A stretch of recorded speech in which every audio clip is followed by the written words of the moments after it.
24 BD post চ্যানেলে আপনাকে স্বাগতম। চ্যানেলটি সাবস্ক্রাইবে অনুরোধ রইল। সবাইকে আসসালামু আলাইকুম। আমি অত্যন্ত গুরুত্বপূর্ণ কয়েকটি বিষয় নিয়ে কথা বলবো। আমি সবাইকে অনুরোধ করব মনোযোগ দিয়ে শোনার জন্য এবং আপনারা শেয়ার করতে পারেন।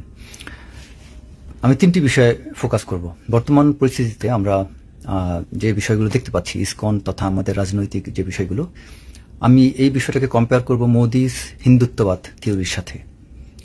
এই বর্তমানে দেখতে পাচ্ছেন যে আমাদের দেশে এই যে একটা টার্মোয়েল সিচুয়েশন, এখানে মির্জা ফখরুল ইসলাম আলমগীর একটি বক্তব্য, তারপরে জামায়াতের আমির যে একটি বক্তব্য দিলেন এবং আরও কিছু ব্যক্তির বক্তব্য, সত্যি অনেক মানুষ এতে পজিটিভ নেগেটিভ অনেক ধরনের রিয়াকশন দিয়েছেন।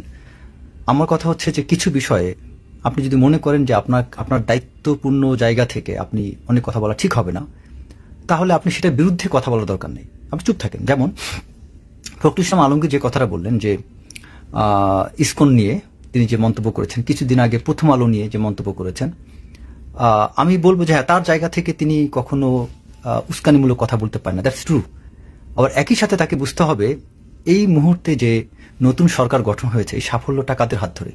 ছাত্রদের এবং মেজরিটি সাধারণ জনগণের হাত ধরে। কোনো নির্দিষ্ট পলিটিক্যাল পার্টি কিন্তু এই জায়গায় পরিবর্তন আনতে পারেননি। সো এই শ্রদ্ধাবোধটা মির্জা ফখরুল ইসলাম আলমগীর বা জামায়াতের আমির তাদের থাকা উচিত, সাধারণ মানুষের প্রতি, সাধারণ ছাত্রদের প্রতি। তারা হয়তোবা সরাসরি প্রথম আলোর বিরুদ্ধে কথা বলতে পারবেন না তাদের দায়িত্বপূর্ণ জায়গা থেকে, তারা সরাসরি ইসকনের বিরুদ্ধে হয়তোবা কথা বলতে পারবেন না তাদের দায়িত্বপূর্ণ জায়গা থেকে, কিন্তু সেটা বলতে না পারলে আপনি চুপ থাকেন, সেটা ঠিক। আমিও বলি না যে আপনারা এটা বলেন, কারণ একটা অনেক গুরুত্বপূর্ণ একটা দায়িত্বে বা একটা পদে থেকে কেউ সরাসরি কোনো একটা কমিউনিটি, কোনো গোত্র, কোনো সম্প্রদায়, কোনো প্রতিষ্ঠানের বিরুদ্ধে কথা বলাটা ঠিক না। কিন্তু একই সাথে বুঝতে হবে যে আপনার এই মন্তব্যটা বাংলাদেশের মেজরিটি, অধিকাংশ মানুষের মনে বা তাদের আবেগকে, অনুভূতিকে ক্ষতবিক্ষত করবে। সো আপনি সেক্ষেত্রে চুপ থাকেন। দরকার নয় তো আপনার ইসকনের পক্ষে মন্তব্য দেওয়ার, দরকার নয় তো আপনার প্রথম আলোর পক্ষে মন্তব্য দেওয়ার, কি দরকার? আপনি চুপ থাকেন। আপনাকে তো কেউ বাধ্য করেনি যে আপনি ইসকন বা প্রথম আলোর পক্ষে বক্তব্য দেন, কিন্তু আপনি এই বক্তব্য দিয়ে ওই মানুষদেরকে ক্ষতবিক্ষত করছেন যে মানুষগুলো এই আন্দোলনের সাফল্যের পিছনে সবচেয়ে বড় অবদান রাখেন। তারপরে জামায়াতের আমির হঠাৎ করে তিনি লিবারালিজমের থিওরি অ্যাপ্লাই করা শুরু করে দিলেন। আপনাকে এত উদার হতে কে বলছে ভাই? জামায়াতের আমির যে এখন যে উদারপন্থী বক্তব্য দিচ্ছেন, সেই প্রথম আলোর পক্ষে হোক বা ইসকনের পক্ষে হোক, কে বলছে আপনাকে এই বক্তব্য দিতে? আপনি কি অ্যাকচুয়ালি মানুষের সেন্টিমেন্টটাকে রিড করার চেষ্টা করেছেন? আপনি চুপ থাকেন। আপনার দায়িত্বের জায়গা থেকে আপনি কারো পক্ষ নেওয়াটা সরাসরি ঠিক হবে না, আবার কারো বিপক্ষে যাওয়াটাও ঠিক হবে না। তো সেক্ষেত্রে আপনি নীরব থাকেন, ডিপ্লোম্যাটিক জেস্টারটা আপনি অ্যাপ্লাই করেন। কি দরকার আপনার সরাসরি একটা অবস্থান নেওয়ার? কি দরকার আপনার প্রথম আলো বা আপনার ইসকন এদের পক্ষ নেওয়ার? আচ্ছা, এখন আমি আরেকটি প্রসঙ্গে যাই, এই আপনাদের জানার স্বার্থে। আজকে এই যে যারা এই যে ফখরুল ইসলাম আলমগীর বা এই জামায়াতের আমির ডক্টর শফিক, ওনারা যে হঠাৎ করে যে জনপ্রিয়তা পাওয়ার উদ্দেশ্যে, সমর্থন পাওয়ার উদ্দেশ্যে ওনারা যে বক্তব্য দিলেন ইসকনের পক্ষে বা প্রথম আলোর পক্ষে, আমি তাদেরকে একটা প্রশ্ন করি, মোদি ভারতে কেন সফল জানেন? আমি মোদির সাফল্য, এই সাফল্যের কারণ, এই বিষয়টার একটা আমি রিসার্চ প্রপোজাল আমি এক জায়গায় সাবমিট করেছিলাম কোন একটা ইউনিভার্সিটিতে ফর পিএইচডি। আমি অনেকগুলো জায়গায় রিসার্চ প্রপোজাল সাবমিট করেছি অনেকগুলো বিষয়ের উপর, যেটা গ্রহণ হয় এরকম একটা উদ্দেশ্য নিয়ে। তার মধ্যে অন্যতম একটা সাবজেক্ট ছিল আমার যে ভারতের হিন্দুত্ববাদ এবং সাকসেস অফ মোদি, এই পার্টটা নিয়ে। তো সেটা পড়তে যেয়ে আমি কিন্তু অনেকগুলো আর্টিকেল পড়েছি এবং ইন্ডিয়ান রাইটারের অনেকগুলো আর্টিকেল, কমপক্ষে 20টার উপর আর্টিকেল আমি পড়েছি। মোদির আজকের সাফল্যের অন্যতম কারণ হিসাবে বিভিন্ন স্কলাররা, আন্তর্জাতিক সম্পর্কের উপর যারা অনেক বেশি জ্ঞান রাখেন এবং আন্তর্জাতিক রাজনীতি বা অভ্যন্তরীণ রাজনীতি নিয়ে যারা খুব বেশি জ্ঞান রাখেন, সেই রকম ব্যক্তিদেরই লেখা আমি কয়েকটা আর্টিকেল পড়েছি। সেখানে তারা মেনশন করছেন যে মোদির সাফল্যের পিছনে অন্যতম ট্রাম্প কার্ড হিসেবে কাজ করেছে তার হিন্দুত্ববাদের থিওরি। কিভাবে? হিন্দুত্ববাদ থিওরিটা মোদি অ্যাপ্লাই করেছেন এজন্য যে পুরো ভারতের টোটাল জনসংখ্যার আপনার 80% উপর হচ্ছে হিন্দু, মুসলমানের সংখ্যা হয়তো 10% প্লাস মাইনাস। তিনি টার্গেট করেছেন যে যদি ভারতের, আমি যদি এই 90% হিন্দুর মধ্যে যদি 60% হিন্দুদের মন জয় করতে পারি, আমাকে কেউ ক্ষমতা থেকে সরাতে পারবে না। মোদির সেই হিন্দুত্ববাদ থিওরি অ্যাপ্লাই করে মোদি কিন্তু ভারতে দেদারছে, একদম মারাত্মক সাফল্যের সাথে টিকে আছেন। কিন্তু বাংলাদেশে দেখেন, আমাদের এই চাটুকার মোনাফিক হিপোক্রেটদের কথা চিন্তা করেন, এরা করে কি সব দিক জয় করতে চান, মুসলমানদের মন জয় করতে চান, হিন্দুদের মন জয় করতে চান। এটা করতে যে কি করেন, তারা আসল ইমানটা হারান। আপনাদেরকে ফোকাস করতে হবে মেজরিটি জনগণ তারা কি চায়। এখানে মুসলমানদের মনকে আহত করে আপনি ওই হিন্দুদেরকে খুশি করছেন যারা উগ্রবাদী হিন্দু, প্রকৃত হিন্দুদের করছেন না। আমি হিন্দু ভাইদের উদ্দেশ্যে বলিনি, আমি কিন্তু হিন্দুদের বিপক্ষে না।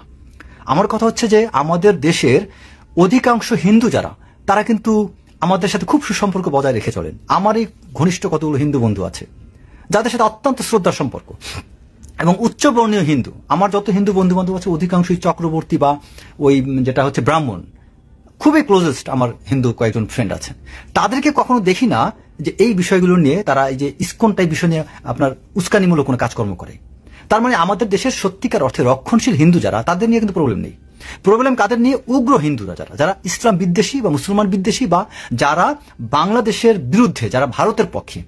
এই শ্রেণী হিন্দুদের মন জয় করার জন্য এই ডক্টর শফিক এবং আমাদের মির্জা ফখরুল ইসলাম আলমগীর যে বক্তব্যটা দিয়েছেন, এটা ভুল করছেন তারা। তাদের আমি যে কম্পেয়ারটা করলাম যে আপনি একবার ভারতের হিন্দুত্ববাদের থিওরি যে মোদি অ্যাপ্লাই করছে সেটা দিয়ে তাকান। মোদি কিন্তু ওই জায়গায় কিন্তু ওই থিওরি অ্যাপ্লাই করে কিন্তু সে টিকে আছে, কিন্তু আপনারা কিন্তু মেজরিটি মুসলমানের দিকে বাংলাদেশে চিন্তা করতে পারছেন না। আপনারা কি করছেন?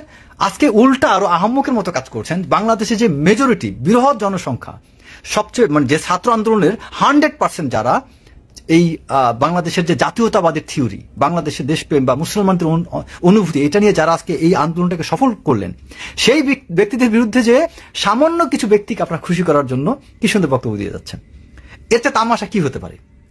আচ্ছা, তারপর আরেকটা বিষয় আসি। দেখেন, বাংলাদেশে এই যে ইসকন নিয়ে যে কথাগুলো হচ্ছে, আপনি খেয়াল করে দেখবেন ইসকন সদস্য কারা। যত ইসকনের মন্দিরগুলো দেখতে পাবেন, বা তাদের, ইসকন তো হচ্ছে একটা এনজিও। এই ইসকন প্রতিষ্ঠা হয় 1966 সালে, এবং ইসকনের প্রতিষ্ঠার স্থান কোথায় জানেন? নিউ ইয়র্কে। যদি হিন্দুদের তীর্থস্থান কোথায়? ভারতে। হিন্দুদের তীর্থস্থান যদি ভারত হয়ে থাকে, তাহলে হিন্দুদের সবচেয়ে বড় একটা মজবুত কোন ভিত্তি কি প্রতিষ্ঠিত হবে? নিউ ইয়র্কে। বলেন, নিউ ইয়র্কে কে কারা করেছিল? এই প্রভুপাদ, যিনি এই ইসকনের প্রতিষ্ঠাতা, এই প্রভুপাদ হচ্ছে হলো আপনার ইহুদিদের, তিনি একজন পালিত একজন ব্যক্তি। তিনি আপনার জিউসদের দ্বারা ফিডেড, জিউসরা মূলত এটার সাথে জড়িত। এই ইসকন হচ্ছে জিউসদের সৃষ্টি একটা এনজিও। এই ইসকন দেখবেন যতগুলো জায়গায় ইসকনের মন্দির বা ইসকনের যে প্রতিষ্ঠান, প্রতিটা জায়গায় দেখবেন নিম্ন বর্ণের বা নিম্ন গোত্রের হিন্দুরা থাকে। আমি নিম্ন গোত্রের হিন্দুদেরকে ছোট করে দেখছি না, আমি বর্ণ নিয়ে আমি কোনো করছি না, বাট আমি ফ্যাক্ট বলছি। বাংলাদেশে খেয়াল করেন, আপনি বাংলাদেশে কোথায় কোথায় ইসকনের মন্দির চেক করে দেখেন, প্রতিটা জায়গায় খুব গরিব নিম্নবর্ণের হিন্দুরা থাকে। আপনি উচ্চ বর্ণের হিন্দুদের এখানে পাবেন না। তার মানে কি? ইসকন হিন্দুদেরকে রিপ্রেজেন্ট করে না। ইসকন হচ্ছে একটা এনজিও। এই এনজিওটা ইহুদিদের সৃষ্টি। এই হিন্দুরা পর্যন্ত ভারতে, তারা ইসকনকে নিয়ে এত নাচানাচি করে না, আপনি বাংলাদেশে নাচানাচি করেন। আরেকটা কথা, বাংলাদেশে লক্ষ হিন্দু মারা গেল, ভারত এত মাথা ব্যথা করে না। ইসকন নিয়ে মাথা ব্যথা কেন? তার মানে ভারত যখন বাংলাদেশে কোনো বিষয় নিয়ে কথা বলবে, আপনাকে বুঝতে হবে যে এই বিষয়টা মানে বাংলাদেশ রাইট পথে আছে, তাই ওইটা নিয়ে ভারত কথা বলছে। যদি ভারত না কথা বলে, তার মানে বুঝবেন আপনি রং পথে আছেন। এটা কিন্তু শেরে বাংলাকে ফজলুল হক বলে গিয়েছেন। সো আমরা কিন্তু এই বিষয়টা বুঝতে পারছি না। ইসকনে যারা যতগুলো মন্দির আছে, যেখানে যেখানে তারা কাজ করে, প্রতিটা জায়গায় আপনারা চেক করে দেখবেন অ্যাকচুয়ালি হিন্দু ধর্মের ভগবত গীতায় বা তাদের ধর্মশাস্ত্রে যে ধরনের পূজার কথা বলা হয়েছে, সেগুলো পালন করা হয় কিনা একটু চেক করে দেখেন। তারা তাদের মেইন পূজা, তাদের ধর্মীয় রীতি বাদ দিয়ে তারা কিন্তু অন্যান্য কাজকর্মে ব্যস্ত থাকে। তার মানে ইসকনের বিরুদ্ধে কথা বলা মানে হিন্দুদের বিপক্ষে নয়। হিন্দু ধর্ম তারা তাদের রেসপেক্টিভ জায়গায় তারা তাদের কাজ করুক, আমরা সেই সম্মানটা করব। কিন্তু আমি এই সামান্য কিছু ব্যক্তি, কয়েক লক্ষ লোকের জন্য কথা বলতে যে আমি 18 কোটি, আমি যদি ধরেন 10 লাখ, আমি ইসকন 10 লাখ হবে না, বড় জোর 50,000 হতে পারে, আমি তাও 10 লাখ ইসকন ধরলাম সদস্য। আপনি এই 10 লক্ষ লোকের মন জয় করতে যে আপনি 17 কোটি 90 লক্ষ মানুষের মনে আঘাত করছেন। এই ভারত কি করেছে? এই একই ভুলটা কিন্তু বাংলাদেশে ভারত করেছে। বাংলাদেশে তারা যদি সাধারণ জনগণের ইন্টারেস্টটা দেখতো, আজকে কিন্তু এন্টি ইন্ডিয়া সেন্টিমেন্ট বাংলাদেশে গড়ে উঠতো না। আমরা কিন্তু আমরা ভারতের বিপক্ষে না, ভারত আমাদের প্রতিবেশী রাষ্ট্র, তাদের সাথে অবশ্যই ভালো সম্পর্ক থাকবে। কিন্তু আজকে এই সম্পর্ক খারাপ হওয়ার পেছনে কারণটা কি? কারণ হচ্ছে ভারতের একতরফা বা একচেটিয়া আওয়ামী লীগের প্রতি সমর্থন বা শেখ হাসিনার প্রতি সমর্থন। ভারত কখনো বাংলাদেশের কমন ইন্টারেস্টটা দেখে নাই। একইভাবে বাংলাদেশের বিরুদ্ধে যেসব হিন্দুরা আজে বাজে কথা বলছে, তারা সত্যিকার সীমিত কিছু লোক। সো আমরা সরাসরি হিন্দুদের বিরুদ্ধে কথা বলাটা আমাদের ঠিক হবে না। কিন্তু ইসকন যারা, তাদের বিরুদ্ধে কথা বলতে ভয় কিসের আপনাদের? এত মুনাফিকি কেন করতেছেন আপনারা? যদি আপনি মনে করেন আপনার রাজনৈতিক, আপনি বিএনপির মহাসচিব হিসাবে এই কথাটা আমরা বলা ঠিক না, আপনি চুপ থাকেন। আপনি যদি জামায়াতের আমির হিসাবে আপনার এই কথা বলা ঠিক হবে না, চুপ থাকেন। কিন্তু আপনি 2 জন মানুষকে খুশি করতে যে 98 জন মানুষের অন্তরে আঘাত করতেছেন, এটা ভুলে যাবেন না। ভারতের মোদির হিন্দুত্ববাদ থিওরি সে কিন্তু প্রপারলি অ্যাপ্লাই করেছেন। আপনার কিন্তু বাংলাদেশে এই মুসলমান আপনার ইসলামের যে মানে আদর্শ, এটাকে কিন্তু আপনার অ্যাপ্লাই করতে ভয় পাচ্ছেন। আরে ভাই, ইসলামের আদর্শ মানে কোনো অমুসলিমের বিরুদ্ধে না। ইসলামের আদর্শ মানে অমুসলিমকে অসম্মান করা না। ইসলামের আদর্শ মানে আপনি কোনো হিন্দুকে কতল করলেন তা না, বরং আমাদের ধর্মে অন্য ধর্মকে সম্মান করতে আরো বলা হয়েছে। এবং আজকে দেখেন, এই যে যতগুলো মন্দিরে যতগুলো দুর্ঘটনা ঘটছে, অধিকাংশই কিন্তু প্ল্যান করা, মানে এটা ওই জঙ্গিবাদী কিছু হিন্দুরা করছেন। কিন্তু আমাদের মুসলমান জামাত বিএনপির কোনো লোক করে নাই। আমাদের ধার্মিক এই হেফাজত তারা কিন্তু করেনি, উল্টা তারা পাহারা দিয়েছে। সো আমাদের যেসব জায়গায় আমরা অনর্থক ভয় পাচ্ছি, কথা বলতে আমাদের মধ্যে শঙ্কা কাজ করছে, তার মানে আমাদের ভিতরে মুনাফিকির কিছু লক্ষণ আছে। সো স্পষ্ট অবস্থান নেন, অবস্থান নিতে না পারলে চুপ থাকেন, কিন্তু মুনাফিকি করেন না। এই যে সীমিত কয়েকজনকে খুশি করতে চান, এটা খুশি করতে যে আপনি বিরাট একটা গোষ্ঠীকে আপনি নারাজ করে দিচ্ছেন। আজকের এই সাফল্য ছাত্রদের মাধ্যমে, ছাত্র এবং সেনাবাহিনীর মাধ্যমে, কিন্তু এই সাফল্যের পিছনে আপনার পলিটিক্যাল নির্দিষ্ট কোনো পার্টি কিন্তু এই সাফল্য বয়ে আনতে পারেননি। তাই পলিটিক্যাল স্টেটমেন্টগুলো একটু কমায় দেন। ধন্যবাদ সবাইকে। আসসালামু আলাইকুম। চ্যানেলটি সাবস্ক্রাইবে অনুরোধ রইল।